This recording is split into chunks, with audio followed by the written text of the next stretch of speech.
किस्से कहानियाँ with motivation channel में आपका बहुत बहुत स्वागत है। तो दोस्तों, आज की हमारी कहानी का शीर्षक है बीमार माँ को घर में छोड़ बेटा बहू गए पार्टी करने। वापस आकर देखा तो पूरे घर में खून। आखिर किसके साथ हुई अनहोनी? कौन था गलत? तो चलिए शुरू करते हैं अपनी आज की कहानी। बहू के लिए उसकी मर्जी से जीवन जीने में रोड़ा बनी सास, तो बहू ने सास के साथ कुछ ऐसा किया कि देखने वालों की रूह कांप गई। शोभा जी अपने बेटे और बहू के साथ आकर शहर में ही रहने लगी थी। जब से उनके पति राजेंद्र बाबू की मौत हुई, तब से बेचारी गांव में बिल्कुल अकेली पड़ गई थी। 2 साल पहले शोभा जी के पति राजेंद्र बाबू की मौत एक ट्रेन दुर्घटना में हो गई थी।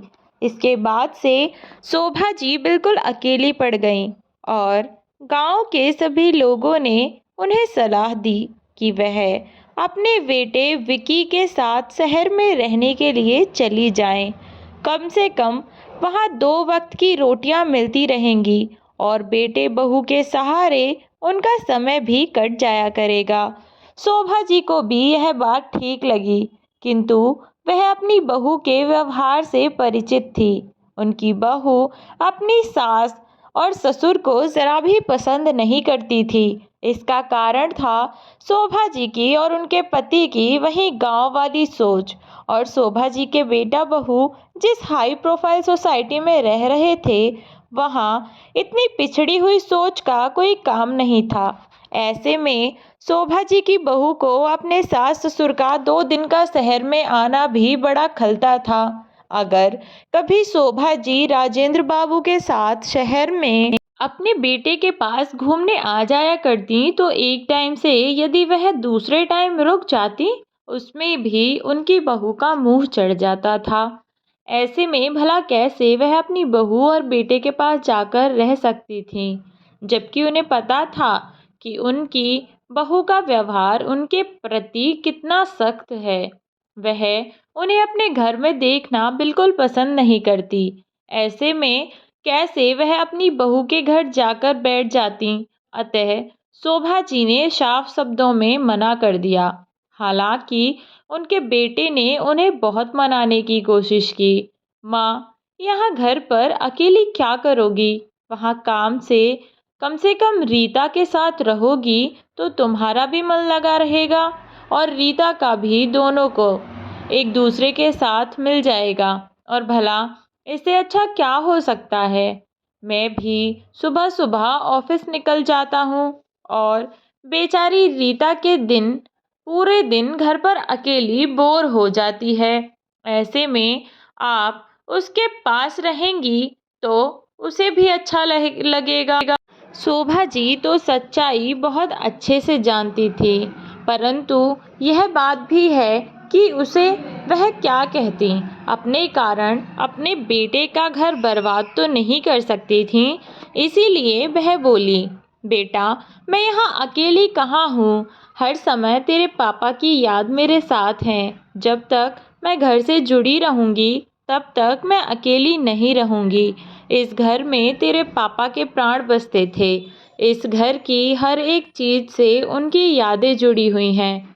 जब तक यह घर है, तब तक तेरे पापा भी जिंदा हैं, और उनके होते हुए भला मैं अकेली कैसे हो सकती हूँ? तो तू परेशान मत हो, मैं यहाँ बिल्कुल ठीक हूँ। तू निश्चिंत होकर जा। मुझे किसी भी तरह की कोई परेशानी नहीं है, और अगर कोई परेशानी हुई तो मैं सबसे पहले तुझे ही बताऊंगी। ठीक है, इसीलिए तू बिल्कुल परेशान मत हो और निश्चिंत होकर जा। अब शोभा जी अपने घर पर ही रह रही थी। वह अकेली बैठी रहती थी और सच में वहाँ उनका मन तो नहीं लगता था, लेकिन कर भी क्या सकती थी। अब है जीवन, उन्हें इसी तरह से काटना था। अपने बेटे को वह दुख नहीं देना चाहती थी, इसलिए कभी भी अपना दुख उसके साथ बताती नहीं।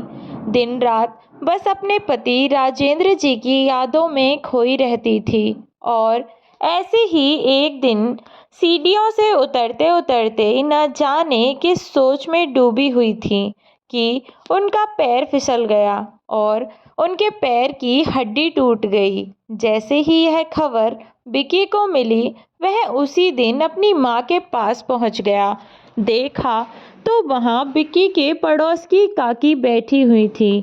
विक्की ने पड़ोस की काकी से पूछा, काकी, आपने माँ को दवाई दिला दी क्या? किस डॉक्टर के पास लेकर गए थे आप उन्हें?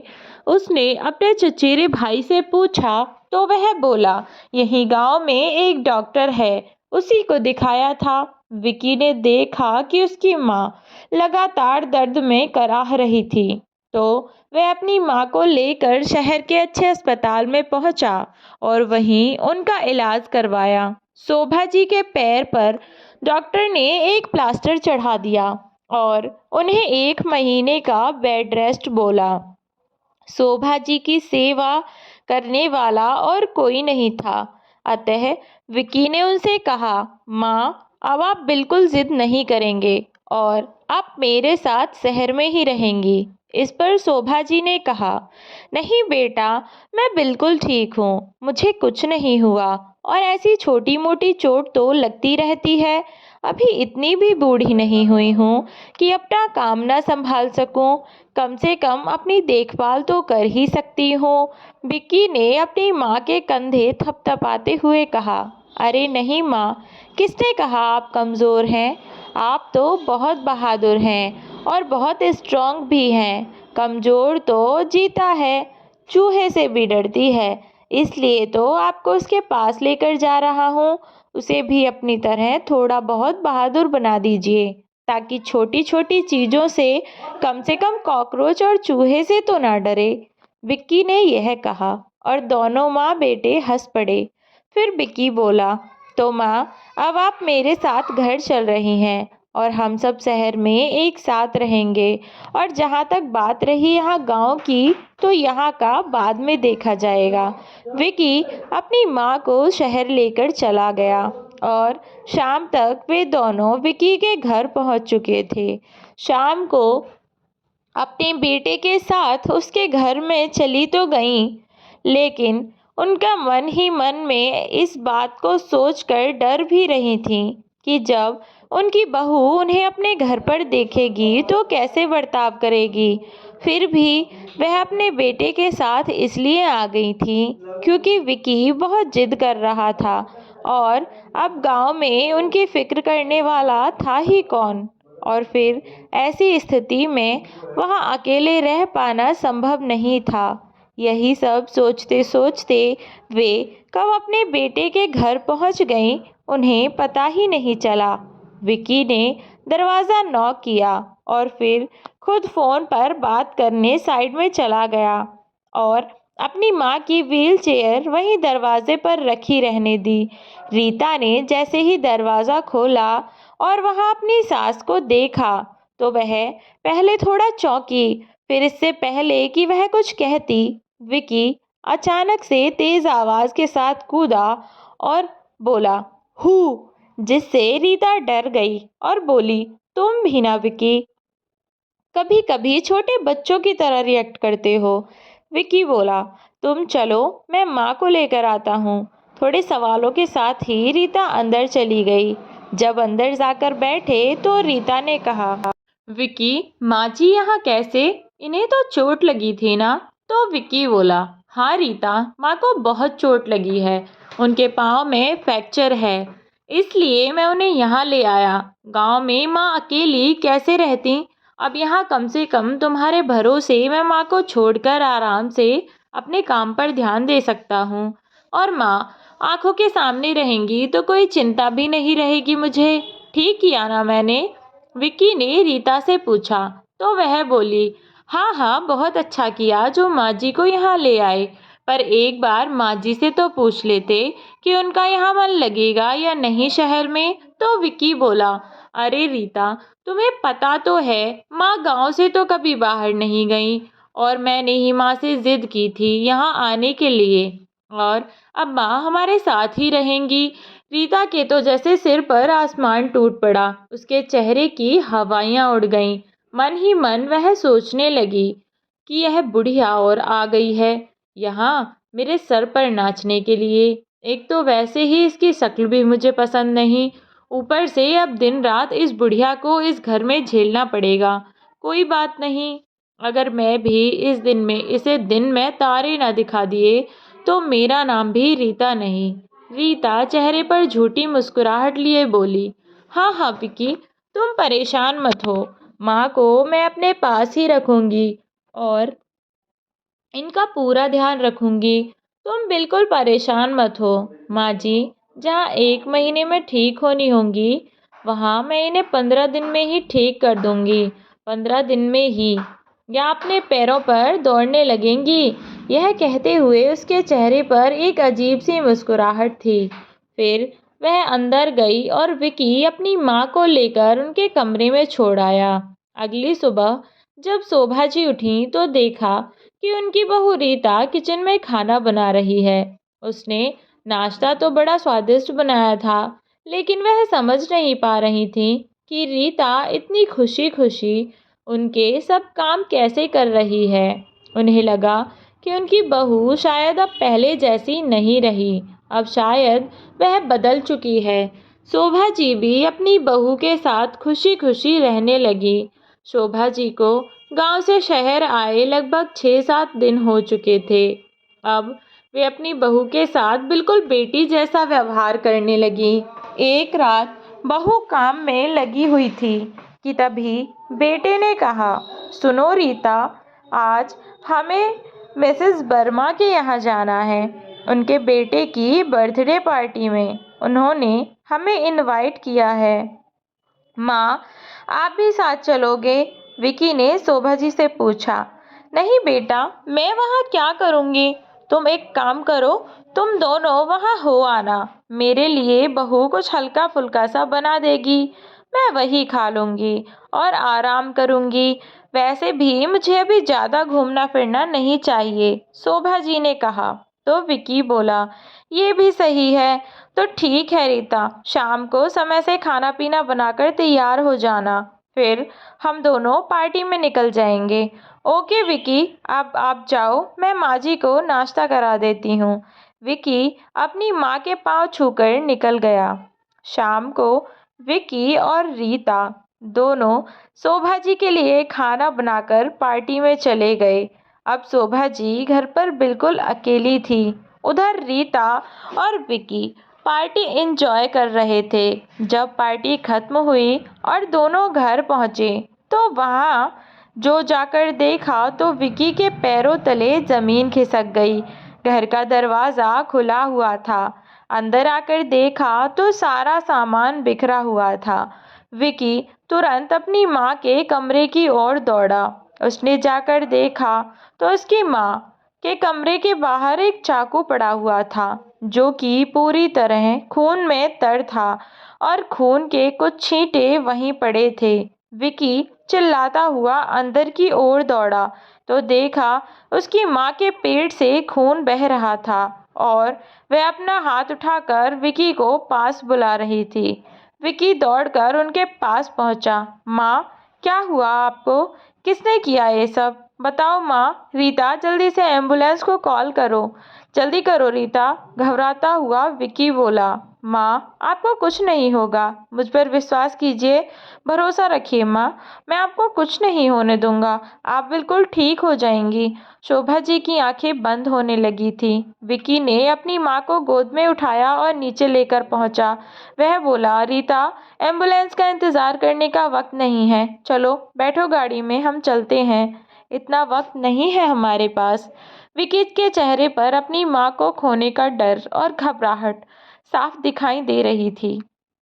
विकी ने अपनी माँ को गाड़ी में लिटाया और तुरंत उन्हें लेकर पास ही के हॉस्पिटल में पहुंचा। डॉक्टरों ने जाते ही 50,000 रुपये जमा करा लिए और फिर ट्रीटमेंट शुरू कर दिया। उधर डॉक्टर शोभा जी का ऑपरेशन कर रहे थे और उधर बाहर बैठे हुए विकी की सांसें अटक रही थीं। उसकी आंखों से निरंतर आंसुओं की धारा बहे जा रही थी। वह अपनी माँ को खोने के ख्याल से भी कांप रहा था कि तभी उसकी सोसाइटी के मैनेजर की कॉल आई और उन्होंने बताया कि उनकी सोसाइटी में पुलिस आई है। किसी ने विकी के घर में हुई चोरी की खबर पुलिस को कर दी थी, जिसके बाद वहां पुलिस आई थी। इसलिए वहां पर विकी का होना बहुत ज़रूरी था। इसलिए ना चाहते हुए भी विकी को घर जाना पड़ा। घर जाकर उसने देखा वहां पर पुलिस और मीडिया के लोग आए हुए थे। पुलिस ने विकी से अपने घर का मुआयना करने को कहा ताकि पता चल सके कि घर से क्या-क्या चीजें गायब हुई हैं। विकी ने घर में देखा और पुलिस वालों को इस बात की जानकारी दी कि घर में ज्यादातर सामान वैसे ही है, कुछ खास सामान गायब नहीं हुआ था। ऐसे में पुलिस वाले भी सोच में पड़ गए कि जब घर में कोई खास चीज गायब नहीं हुई तो इसका मतलब वे लोग केवल शोभा जी को मारने के इरादे से आए थे। लेकिन क्यों? क्योंकि विकी ने बताया था कि माँ कुछ दिन पहले ही गांव से शहर आई थी और यहाँ आने के बाद वे ज्यादा घूमी फिरी भी नहीं थी। और इसका सबसे बड़ा ज़्यादा कारण था कि उनके पाँव में चोट लगी है, जिसके कारण वे अपने घर से बाहर निकलती ही नहीं हैं। तो फिर आखिर ऐसा कौन व्यक्ति हो सकता है जो शोभा जी को मारने की कोशिश करे और क्यों? इन सवालों के साथ पुलिस फिलहाल के लिए वहां से चली गई और फिर से विकी अपनी माँ के पास हॉस्पिटल जा पहुंचा। हॉस्पिटल जाकर पता चला कि माँ का ऑपरेशन हो चुका है और विकी की पत्नी रीता भी वही डॉक्टर से बात कर रही थी कि हम माँ जी को घर कब ले जा सकते हैं, खाने पीने के लिए क्या क्या दे सकते हैं और क्या नहीं। विकी भी अपनी माँ के प्रति अपनी पत्नी की प्रेम भावना को देखकर मन ही मन बहुत खुश हुआ। फिर वह अंदर जाकर बोला, रीता ये लो फ्रूट्स हैं, रख देना। सुबह माँ को ये फ्रूट्स काट कर दे देना, अभी तो माँ होश पे नहीं है। विकी पूरी रात अपनी माँ के पास हॉस्पिटल में रुका और रीता यह कहकर चली गई कि यहाँ हॉस्पिटल में मरीज के साथ इतने लोगों को तो नहीं रुकने देंगे, इसलिए मैं घर जा रही हूँ। जब ज़रूरत लगे तो बता दे, मैं आ जाऊंगी। और वैसे भी घर पास ही तो है, तो यहाँ परेशान ही होना है बस, और घर पर थोड़ा आराम मिल जाएगा। इस पर विकी ने कहा, बात तो सही है, वैसे ठीक है, परेशान मत हो तुम, घर जाओ, मैं हूँ यहीं पर। रीता घर चली गई और विकी वहीं रुक गया। अब विकी मन ही मन कुछ सोचने लगा, फिर उठा और नर्स को शोभा जी का ध्यान रखने का कहकर वह ऑटो लेकर रीता के पीछे पीछे गया। पर यह क्या, विकी और रीता जिस बिल्डिंग में रहते थे वह बिल्डिंग तो पीछे ही छूट चुकी थी। फिर इतनी रात गए रीता कहाँ जा रही थी? इसी सवाल को मन में लिए विकी उसके पीछे पीछे चले जा रहा था। बहुत दूर तक जाने के बाद रीता ने गाड़ी को एक टूटी हुई कंस्ट्रक्शन साइट में अपनी गाड़ी घुसा दी। पीछे पीछे विकी ने ऑटो से उतरकर पीछे पीछे जाना शुरू किया तो देखा कि वह उस टूटी हुई बिल्डिंग के अंदर चली गई। और फिर पीछे पीछे विकी जब अंदर गया तो देखा कि रीता उसके पड़ोसी के साथ थी। वे दोनों गले लगे और रीता उसे डांटती हुई बोली, तुमसे भी ना, हद है बिल्कुल, तुमसे उस बुढ़िया का भी काम तमाम नहीं हुआ। वैसे तो बड़ी बड़ी बातें करते हो तुम कि तुम्हारे लिए मैं कुछ भी कर सकता हूँ, अपनी जान दे सकता हूँ, किसी की जान ले सकता हूँ, बस सब कहने की बातें हैं, है ना? तुमसे मैंने एक छोटा सा काम बोला, लेकिन तुमसे तो इतना भी नहीं हुआ कि उस बुढ़िया को रास्ते से हटा दो। बिल्कुल बेकार हो तुम, किसी काम के नहीं, कोई फायदा नहीं है तुमसे बात करने का। अब उस बुढ़िया को रास्ते से हटाने के लिए मुझे ही कुछ करना पड़ेगा।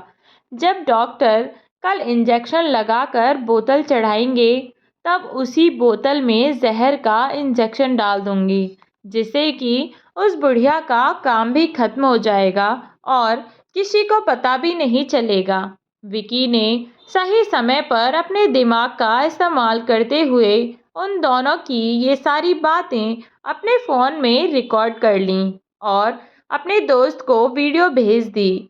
इसके बाद विकी ने वहां से भागने में ही अपनी भलाई समझी, क्योंकि उसे अंदाज़ा हो गया था कि अगर ये लोग उसकी माँ को मारने का प्लान बना सकते हैं तो उसके साथ भी कुछ भी गलत हो सकता है। बस फिर क्या था, वह वहां से झटपट भागने लगा और भागते भागते अंधेरे के कारण उसके पाँव में कोई कील लग गई, जिससे उसकी चीख निकल गई। इधर रीता और उसके पड़ोसी विनय ने भी चीख की आवाज़ सुनी और जिधर से उन्हें आवाज़ आई थी दोनों उसी ओर दौड़े। विकी वहीं पर एक पिलर के पीछे छुप गया और अपने दोस्त को अपनी लोकेशन के साथ ही मैसेज भेजा कि उसकी जान खतरे में है और वह किसी भी वक्त अपने दुश्मनों के हाथ आ सकता है। विकी ने मैसेज करने के बाद फ़ोन जेब में रखा और इधर विनय और रीता उस इंसान को ढूंढ रहे थे जिसकी उन्होंने चीख सुनी थी। बेचारा विकी छुपता छुपता पिलर के आसपास ही घूम रहा था। जैसे ही वह एक पिलर से दूसरे पिलर की ओर दौड़ा, उसके पड़ोसी विनय ने उसे देख लिया और रीता को इशारा किया कि विकी उस पिलर के पीछे है। दोनों चुपके से आए। जैसे ही विनय ने विकी को देखा तो विकी ने पीछे की ओर दौड़ना चाहा, लेकिन वहां उसकी पत्नी रीता खड़ी हुई थी। वह बोली, ओह, तो तुम्हें भी तुम्हारी माँ की आदत लग गई है। जासूस बनने का तगड़ा शौक चढ़ा है माँ बेटे को। अरे यार, क्या ज़रूरत थी इतनी जासूसी करने की। हमारी हिट लिस्ट में तुम तो थे ही नहीं। तुम तो खामखा बीच में आए। खैर, अब बीच में आ ही गए हो तो रास्ते से तो हटाना ही पड़ेगा।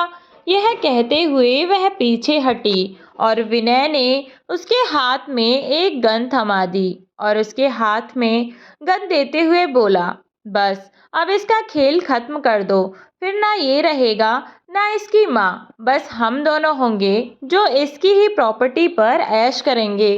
विकी ने थोड़ा समय खींचने के लिए रीता से बात करना शुरू किया।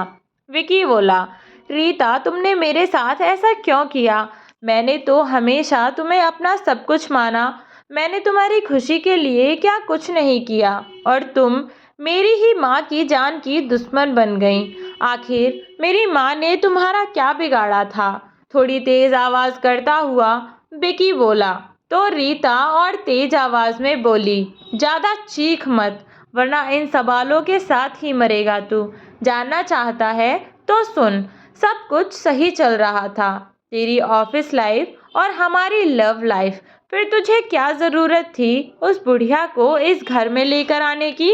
मुझे लगा कि बुढ़िया मर जाएगी तो फिर से सब कुछ पहले की तरह नॉर्मल हो जाएगा, पर तू यहाँ भाग चला आया। क्या ज़रूरत थी तुझे यहाँ आने की? आराम से वहीं हॉस्पिटल में पड़ा रहता, सुबह आ ही जाती तेरे खाने पीने का सामान लेकर। इस पर विकी आंखों की नमी को छुपाता हुआ बोला, अगर तुम्हें ये इतना ही पसंद था तो मुझे बता देती, मैं तुम्हें कब का इस अनचाहे रिश्ते से आज़ाद कर देता। फिर तुम आराम से इसके साथ रहती, मुझे और मेरी माँ को इन हालातों में तो ना पहुँचाती। इस पर रीता हंसती हुई बोली, नहीं मेरे पतिदेव, आपको ऐसे कैसे छोड़ सकती थी? पर्स तो मुझे आपका ही लेना होता है शॉपिंग के लिए, उसी से तो हम दोनों के खर्चे पूरे होते हैं। ऐसे में तुम्हें छोड़ देती तो हम दोनों कैसे ही रह पाते ना, इसलिए मजबूरी थी जो ये सब करना पड़ा।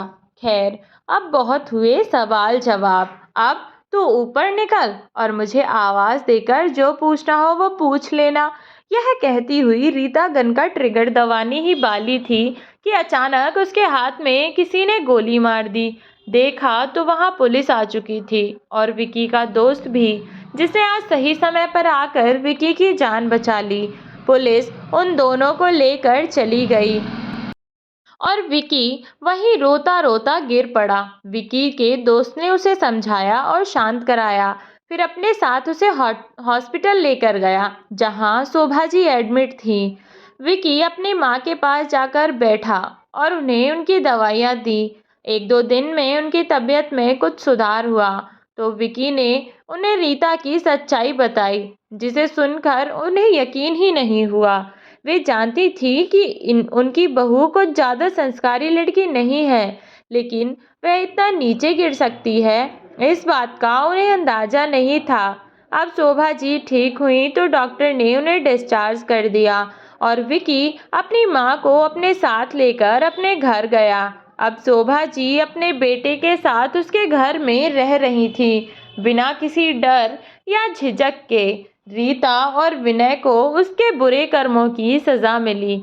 दोस्तों, हम यह नहीं कहते कि हर औरत ऐसी ही होती है या हर कहानी का अंत ऐसे ही होता है।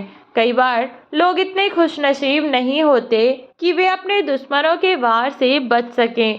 इंसान का जीवन अनेकों कठिनाइयों का सामना करने के बाद मिलता है, जो कि हमारी एक छोटी सी गलती के कारण खो सकता है। किसी भी इंसान की जान किसी भी सोने या चांदी से बढ़कर होती है। अतः अपनी छोटी मोटी गलतियों या किसी अपने पर अंधविश्वास के कारण न खोएं। सतर्क रहें, आंखों पर पट्टी बांधकर न रहें। इससे आपका और आपके अपनों का जीवन सुरक्षित रहेगा। तो दोस्तों, कैसी लगी आपको आज की कहानी? कमेंट बॉक्स में बताना बिल्कुल भी ना भूलें। ऐसी ही नई नई कहानियों के लिए हमारे चैनल को सब्सक्राइब कर दें। फिर मिलती हूँ आपसे ऐसी ही एक नई कहानी के साथ। तब तक के लिए अपना ख्याल रखें।